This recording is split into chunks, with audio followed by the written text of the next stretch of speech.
Cette émission a été rendue possible grâce à la participation de Métro Rigaud.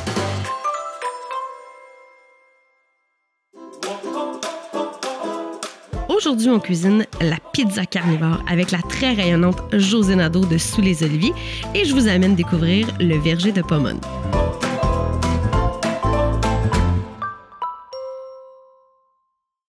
Jo, je vais te montrer ma pizza. Oui. Moi, je l'appelle pizza carnivore, mais en réalité, je la fais... Je sais pas pourquoi, d'ailleurs. Non, mais hey, c'est parce que je me disais, oh, il y a ça, c'est de viande, il y a ça, c'est de trucs, mais bref, là, c'est quelque chose que je fais mariner mes viandes. Alors, le secret, c'est que c'est des restants d'habitude. Ben oui. Tu comprends? Ben oui. Tu sais, t'as fait un poulet, puis là, il est déjà cuit, tout. Il y a un steak. L'autre jour, j'avais un restant de filet mignon, puis le lendemain, froid, tranché, remariné. Fait que j'ai pris tes produits de chez Sous les Oliviers. Le filet mignon, je le fais avec le Lambrusco cassonade, avec une huile d'olive. Ouais. Je pense que j'ai pris... Régulière. J'ai pris l'huile de pépin de raisin. Ah, OK, ben oui, certain. Ouais. Ah oui? Ben l'huile de pépin de raisin, c'est une belle huile pour cuisiner, justement, pour qu'il n'y a pas de goût. Tu sais, c'est incolore, inodore, fait que tu peux... Tu m'avais dit les sauces, hein, aussi? Oui, tu peux faire des sauces avec ça. Fait que ça, après ça, le poulet, je le fais avec l'huile à l'ail chili. Bien, c'est pas dur. Toutes mes peaux, ils ont des bouchons, sauf celle-là, parce que je la prends trop souvent. Celle-là. Ouais. D'ailleurs, je devrais avoir un fusil. Il y a quelqu'un qui m'a dit tantôt qu'il y en avait un chez eux. Je devrais peut-être m'en aller. Non, mais pour vrai, fait que c'est ça. J'ai mis... En plus, check ça. Là, ma chum Valérie, Tupperware, elle va être fâchée parce que j'ai pris des petits plats à légumes. Ben oui, pour mettre ta viande. Sais-tu quoi? Une fois que le couvercle est dessus puis que je brasse, ça goûte pareil la viande. Fait que dis pas. OK. Non, mais j'ai mis... On garde ça secret. Ouais. Ce qui se passe ici reste juste ici. C'est ça. Fait que l'huile à l'ail chili avec les épices du guerrier. Cool. Puis je remets d'habitude à la fin un peu d'épices du guerrier ou pas, là, ça dépend, on va voir. Fait qu'on fait une pizza avec les légumes qu'on veut.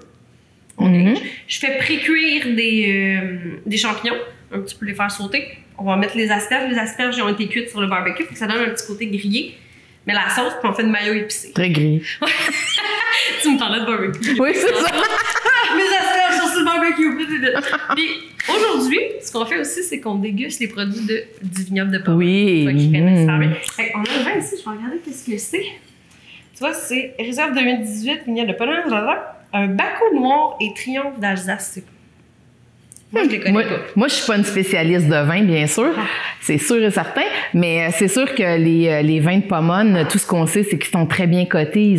Ils sont même dans les restaurants comme chez le Toqué, à Montréal et tout. Fait que, tu sais, c'est vraiment des vins qui sont... Puis, tu sais, c'est un vin de notre coin, là. C'est vraiment d'ici. Fait que c'est très, très agréable. Maintenant, ils vont pouvoir se péter les bretelles qui ont même été dans la maison à Mélanie. Là. Écoute. Rien de moins, là. Le Toqué vient de descendre mon cœur. C'est ça.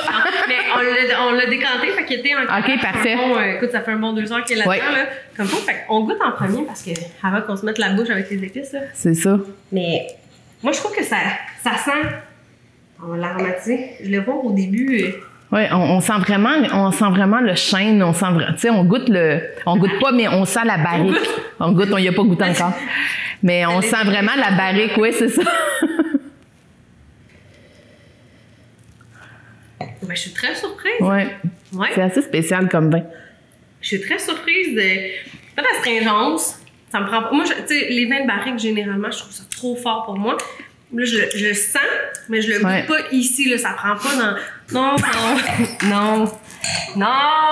C'est pas des asperges au vin. J'ai scrapé des asperges sur le barbecue. Toi, tu les achèves. Non, moi, je les réhydrate, moi. On marine le poulet. Étape 2, on marine le filet mignon. Étape 3, on marine les asperges au vin. Tu veux-tu goûter dans ta bouche? Oui, c'est ça. Va être super bonne. C'est pas grave, on les laisse. OK, sorry. Fait que, je vais te laisser... OK, on va préparer, dans le fond, juste couper. OK, t'es sûr? Oui. OK. Mais le couteau coupe beaucoup. Ouais, OK, je vois. Les piments, on va les mettre au-dessus. Fait que je vais mettre sauce, champignons, olive. Ouais. Puis après ça, on va mettre le fromage. On va mettre la viande sur le dessus, puis les piments et les asperges sur le dessus. Fait que le piment, oui, il y a le goût, il y a le look, mais on y va pour un peu l'esthétique dans tout ça. C'est ça, OK. Coupe-moi pas ça comme Marie-Ève en gros moton, là. Non. Elle faisait des gros... Là, je fais ça à la technique cuisiner et économiser avec balle. Oh yes! Pour pas gaspiller absolument rien. Fait que faut juste que je chauffe mes doigts. C'est parce que c'est Chip qui a fait ça. Ouais, c'est ça. Elle est même pas là pour ça descendre. C'est pas comme si c'était à plat. Fait que, on va mettre la sauce. T'as-tu une sauce... Ton chum, il fait-tu genre des sauces italiennes pour ses pizzas ou des trucs comme ça? Oui, il va faire ses sauces plus ail, tomate. Hey, j'ai essayé d'en faire un l'autre jour. La pire erreur de ma vie. J'ai pris des tomates fraîches. J'ai fait ça avec de l'ail, des oignons, en tout cas. Mais il y avait tellement d'eau dans ma tomate, probablement. Ma pâte est sortie de là, je te dis, on n'a jamais été capable de l'enlever de la tomate. Elle était molle. C'était dégueulasse. Même Malik était comme, maman, je veux pas manger, puis j'ai accepté. Mathieu t'a accepté. J'avais mal au cœur de regarder ça, ça faisait pitié. T'as accepté. Ouais, j'ai accepté qu'on mange pas. Tu sais, des fois, c'est juste beau, je vous l'ai dit. Hein.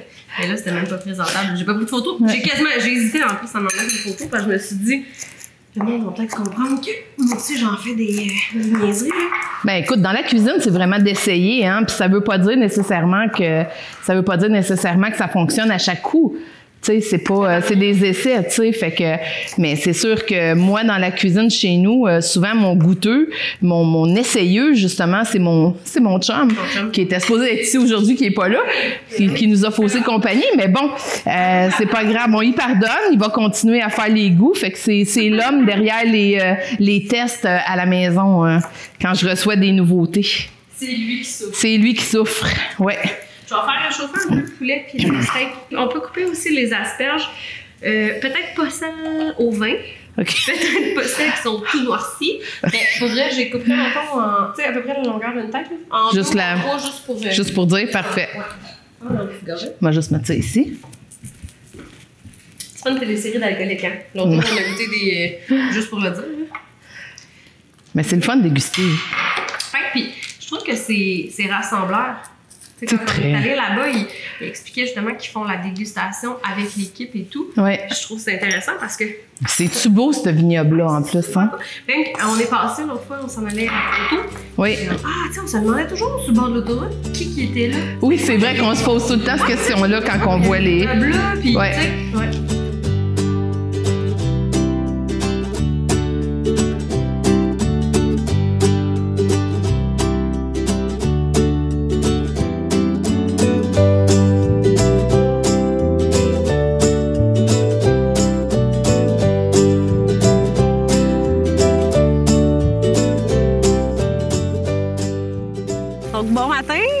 Sylvain, merci de nous recevoir chez vous.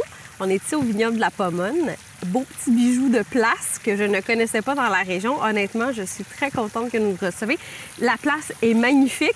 Là, on a perdu Malik qui est parti jouer. Là. Je sais que vous avez plein d'animaux. La chèvre, les cadavres. Mais honnêtement, je pense qu'il y a quelque chose à faire ici. Pas juste pour les adultes. Je me rends compte que c'est le fun de venir en famille. Vous avez une belle installation, qu'on peut s'asseoir, l'eau, le bruit. Juste ça, là, c'est paisible. C'est vraiment magnifique. J'aimerais ça que vous m'expliquiez comment est arrivé tout ça. D'où c'est parti, ce vignoble-là? Donc, le vignoble a démarré en 2009. Sylvain, il a planté ses premières vignes en 2009. Et puis, en 2015, pendant les 7-8 premières années, on était plutôt producteur de raisins. Donc, Sylvain vendait ses raisins à d'autres vignobles. Et puis, en 2015, moi, je suis arrivée dans sa vie. On se connaissait pas, tu sais. Puis, moi aussi, j'avais le rêve d'avoir un vignoble. Fait qu'on a décidé de mettre nos efforts ensemble et on a commencé à faire du vin en 2015. On pensait que ça fonctionnerait pas nécessairement rapidement, mais ça a marché du premier coup. Donc, là, on est allé en vitesse pour le permis et tout ça. Donc, on a mis à vendre notre première bouteille de vin le 1er juillet 2019. Donc, ça fait vraiment pas tellement longtemps. Ben oui, fait que c'est des petits bébés. Puis Pomone, c'est... Pomone, c'est la divinité des fruits, c'est la déesse des jardins, des vergers, et c'est la protectrice de toute une super belle agriculture prolifère. Mais Pomone aussi, ce qui est intéressant dans son histoire, c'est son côté personnel. Donc, c'était une très belle femme. Et elle avait plusieurs hommes qui la courtisaient de façon régulière. C'est ça, mais elle refusait toujours les avances des hommes jusqu'au jour où un des hommes, on est dans l'époque antique romaine, où un des hommes s'est transformé en vieille dame pour pouvoir la séduire. Et lorsque le match a été fait, il lui a dit « Je suis Vertume et j'aimerais te marier. Je suis un homme, finalement. » Et ils se marièrent. Donc, tout l'esprit du vignoble et sur le bonheur, le plaisir, la sensualité. Donc, c'est vraiment l'essence même de l'éveil des sens que Pomone nous a inspiré aussi, au-delà du côté agricole. Et je vais rajouter tous nos vins. Oui. Ils ont toute une histoire de Pomone, ou un nom qui est suite de l'histoire de Pomone. Et à partir de l'année prochaine, vu que c'est le vignoble de Pomone, autrefois, dans le temps des mi-dieux, le vin se faisait en amphore. En quoi? En amphore. Dans des amphores. C'est des espèces de gros vases en terre cuite. Là, en terre OK. cuite, enterrés dans le sol. OK. Et cet automne, on commence ce produit-là. Ça n'existe plus vraiment, j'imagine, en barrique ou en cuve d'inox? Oui, mais il y a une mode qui est recommencée dernièrement pour les amphores. Good, superbe. Est-ce qu'on peut s'attendre à venir ici et faire une dégustation n'importe quand? Y a-t-il des moments précis où est-ce que les gens peuvent venir? Il y a des horaires sur votre site web? Oui, absolument. Donc, on est ouvert du mercredi au dimanche. Donc, à partir de 11 h le matin et puis jusqu'à 17 h le soir. Jeudi et vendredi, c'est jusqu'à 20 h. Et puis, les gens, bien, tout est ouvert ici. Là. Ils peuvent amener leur pique-nique, pique-niquer, prendre un verre sur la terrasse. On sert aussi des plateaux de fromage avec des charcuteries. Et très bientôt, on a un projet de fumerie. Là. Donc, on est vraiment en expansion pour offrir une expérience culinaire, gustative aussi, simple, qui va bien avec notre environnement. Puis, il y a beaucoup de gens aussi qui viennent passer l'après-midi en lisant des livres sur le bord du petit lac. Oui, c'est exactement ça. Juste le bruit, comme on disait tantôt, là, c'est tellement apaisant. Absolument. C'est un coin qui est... À chaque fois qu'une personne dit « On peut-tu aller voir les petits animaux? On peut-tu s'approcher du lac? » Il dit « Vous êtes chez vous ici. Ouais, vous faites que ce que vous voulez. Si vous voulez prendre une marche, allez-y, promenez-vous, puis prenez votre temps. Il y a le chemin du vignoble, que 600 mètres de long. Wow! C'est ça. Bon. Puis on a aussi beaucoup de petits fruits ici. On a des fraises, des framboises, des pommes, des asperges, de l'ail et des bleuets. Je m'en allais dire, faites-vous des assemblages avec des petits fruits, mais là, l'asperge puis l'ail, peut-être pas. Mais avec les petits fruits, oui. L'idée initiale était de faire des jus avec tout ça. Donc, nous, on a choisi les variétés pour le goût et non pour la productivité.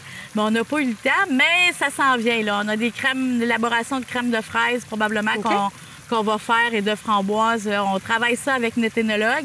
Donc, vous risquez d'avoir des petites surprises qui s'en viennent. On va hâte de voir ça. Oui, on se prépare.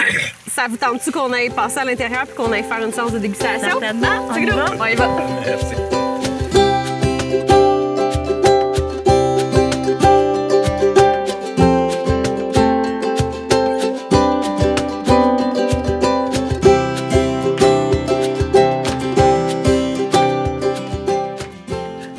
Je vais faire la maillot épicée, OK? Comme tu peux voir, une quantité de ça, une portion de ci, une portion de cela. Fait que si on te demande la recette, c'est une portion de ci, une portion de ça. Exact. Puis, je vais probablement goûter puis rajouter une portion d'un autre. C'est normal. Je mets... Tu veux-tu hacher un peu? Pas trop, mais juste un peu. La petite coriandre. La coriandre pour mettre dedans. OK, coriandre, on drop.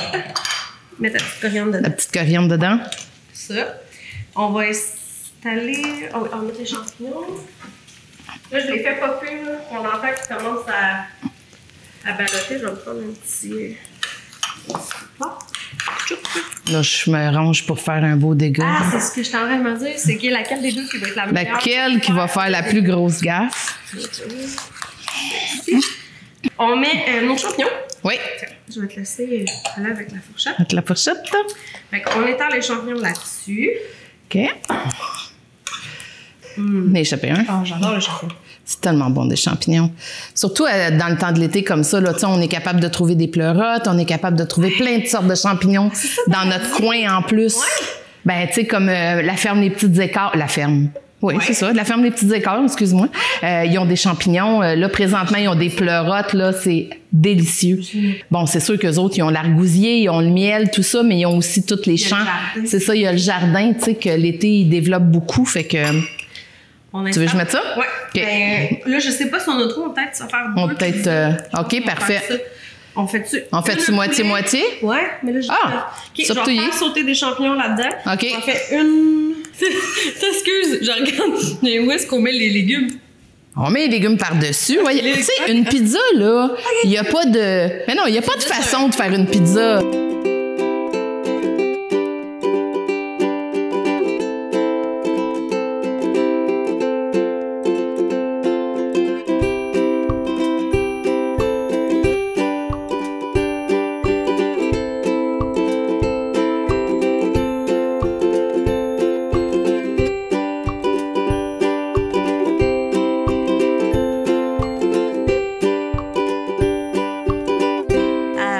Fois par année, lorsqu'on doit embouteiller très bientôt. Pour se préparer pour les embouteillages, on doit faire des tests d'assemblage pour voir quel cépage on mélange avec quel autre pour que ça fasse le meilleur vin.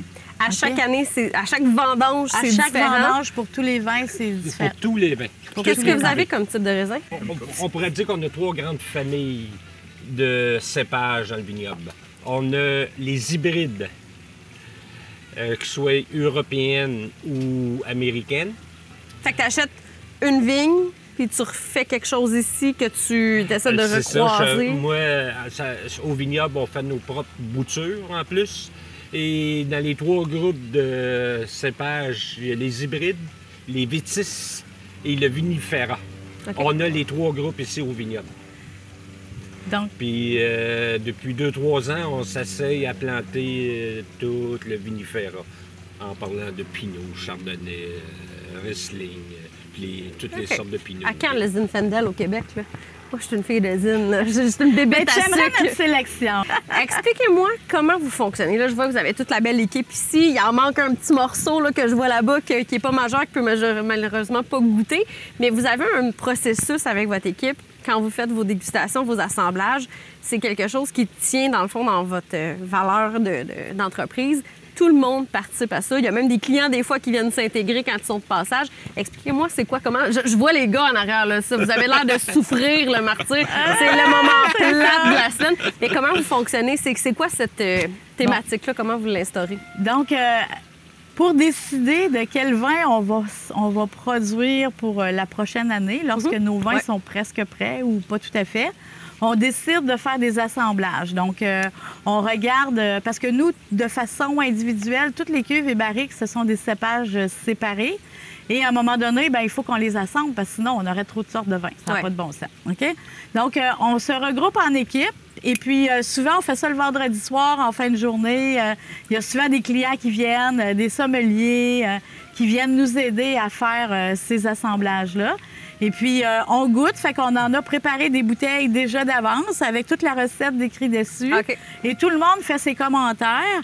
Et puis, souvent, on a 5, 6, 7 bouteilles de rouge qu'on a assemblées et on va décider probablement de 2 ou de 3 produits maximum là-dedans. Okay. Donc, je pense que tout le monde aime ça. Des fois, ça crée même des petits problèmes. Oui, c'est le fun. Les goûts, c'est particulier à chaque personne.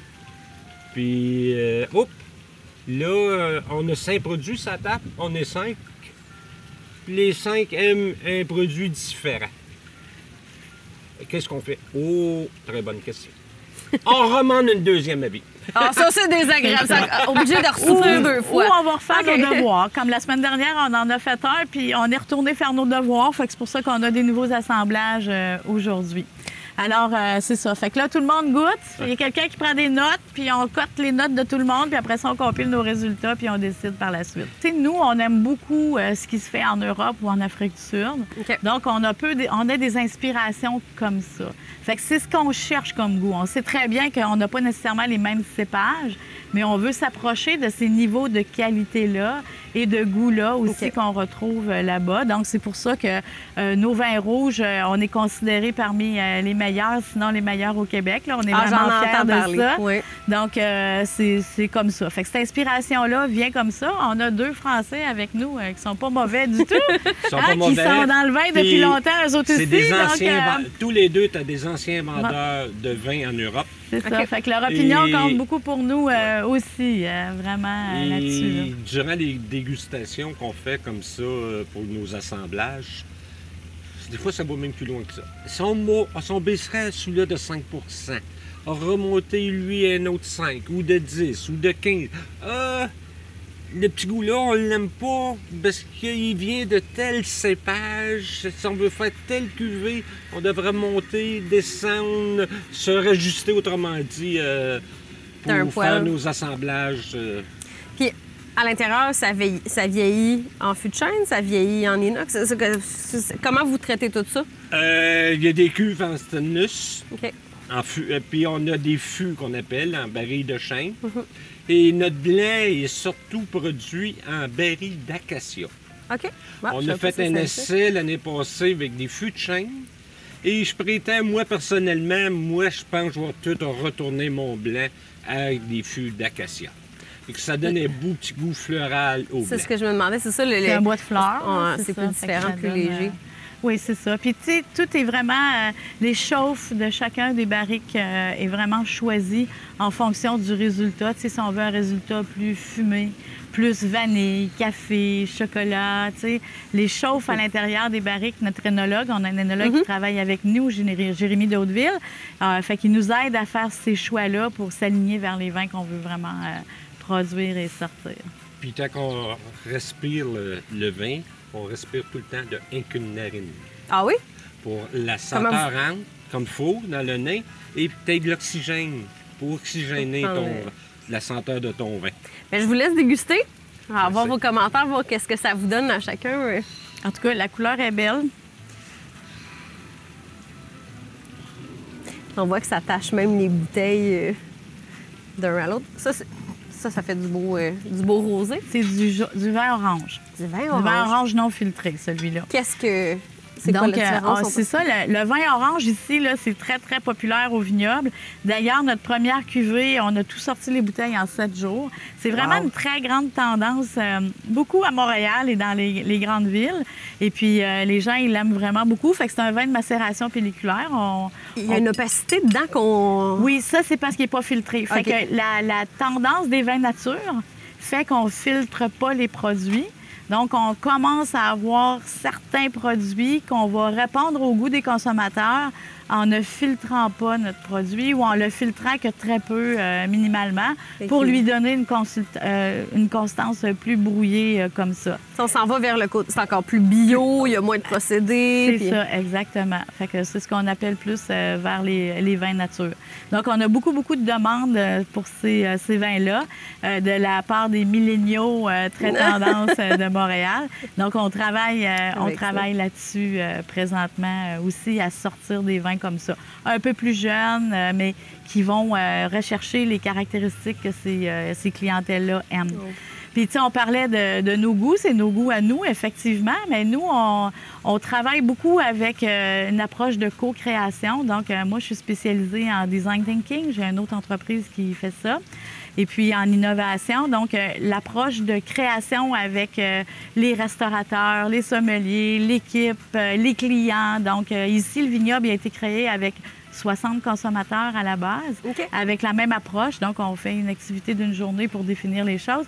Donc, c'est vraiment aidant pour nous. Fait que donc, tu sais, quand on veut qu'une entreprise réussisse, bien, c'est la désirabilité en premier. Absolument. Qui est mais là, c'est le sentiment d'appartenance. Tout le monde vient se greffer à ça. Fait que donc, là, on est en train de mettre en place un club de vin. On a déjà beaucoup de clients qui sont très fidèles. Fait qu'on va commencer à les traiter encore plus de façon VIP quand on a des nouvelles sorties de vin et tout ça. Là. Fait que tout ça est en branle. Là. Année après année, on rajoute un pas à la fois, là, 2009 sur la sculpture. Exactement, un pas à la fois. c'est ça. Puis, qu'est-ce que ça donne? C'est quoi vos commentaires, finalement? Justement, les gars, qu'est-ce que vous pensez? Regarde notre classique, là. On est supposé avoir un vin fruité, doux. Là, je prétends que j'ai trop mis de Frontenac. C'est un vin plus charnu, ça, le Frontenac, puis le Triomphe d'Alsace. Qu'est-ce que vous pensez? Là, j'avais 40 de Frontenac.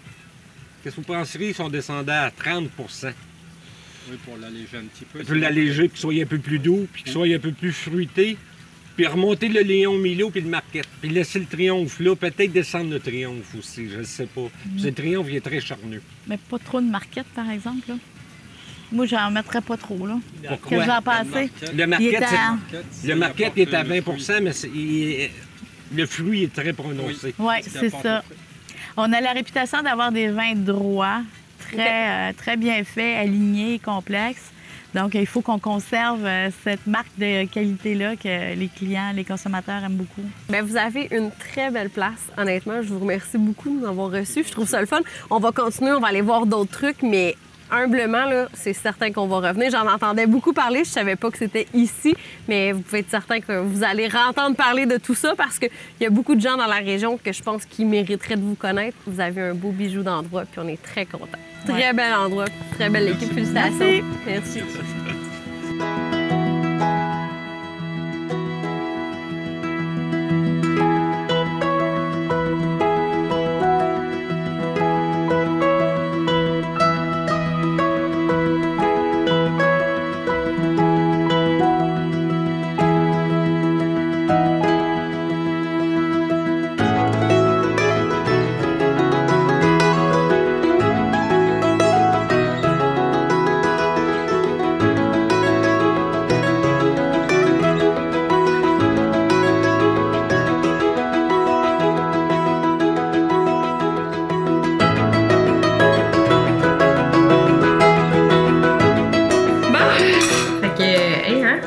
Écoute, c'est quelque chose. Ça se coupe bien? Ça se coupe super bien.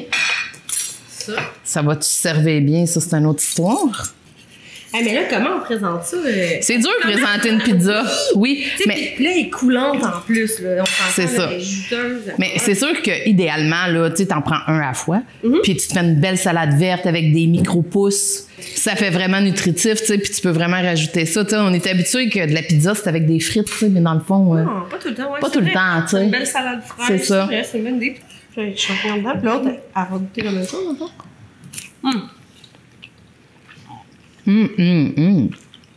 Oh, le petit kick d'épicé. Oui, il arrive à...